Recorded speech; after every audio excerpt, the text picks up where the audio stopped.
اعوذ باللہ من الشیطان الرجیم، بسم اللہ الرحمن الرحیم۔ السلام علیکم، صحبت میں خوش آمدید۔ آج ہم حضرت عمر بن خطاب رضی اللہ تعالی عنہ کے نام و نسب کے بارے میں جانیں گے۔ آپ کا نام و نسب حضرت عمر بن خطاب بن نفیل بن عبدالعزیز بن ریاح بن عبداللہ بن قرط بن زراح بن عدی بن کعب بن لؤ بن فہر بن مالک ہے، جبکہ والدہ کا نام خنتمہ تھا، جو عرب کے مشہور سردار ہشام بن مغیرہ کی بیٹی تھی۔ آپ کا لقب فاروق، کنیت ابو حفص، لقب و کنیت دونوں محمد صلی اللہ علیہ وسلم کے عطا کردہ ہے۔ آپ کا نسب نویں پشت میں رسول کریم صلی اللہ علیہ وسلم سے جا ملتا ہے۔ آپ صلی اللہ علیہ وسلم کی نویں پشت میں کعب کے دو بیٹے ہیں، مرہ اور عدی۔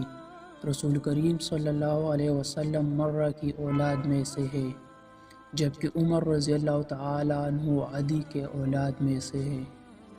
حضرت عمر بن خطاب رضی اللہ تعالی عنہ کا خاندان ایام جاہلیت سے نہایت ممتاز تھا۔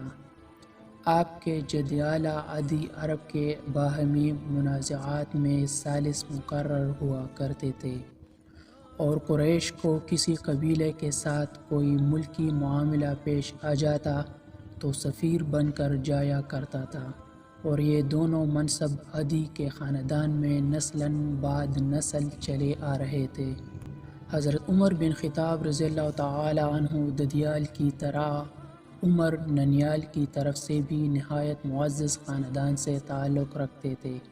آپ کی والدہ خنتمہ ہاشم بن مغیرہ کی بیٹی تھی، اور مغیرہ اس درجے کے آدمی تھے کہ جب قریش کسی قبیلے سے نبرد آزمائی کے لیے جاتے تھے تو فوج کا اہتمام انہی کے متعلق ہوتا تھا۔ یہ تھا حضرت عمر بن خطاب رضی اللہ تعالی عنہ، جن کا نسب، والد، والدہ، دادا، نانا، خاندان اور قبیلہ ہم نے اس ویڈیو میں بیان کر دیا۔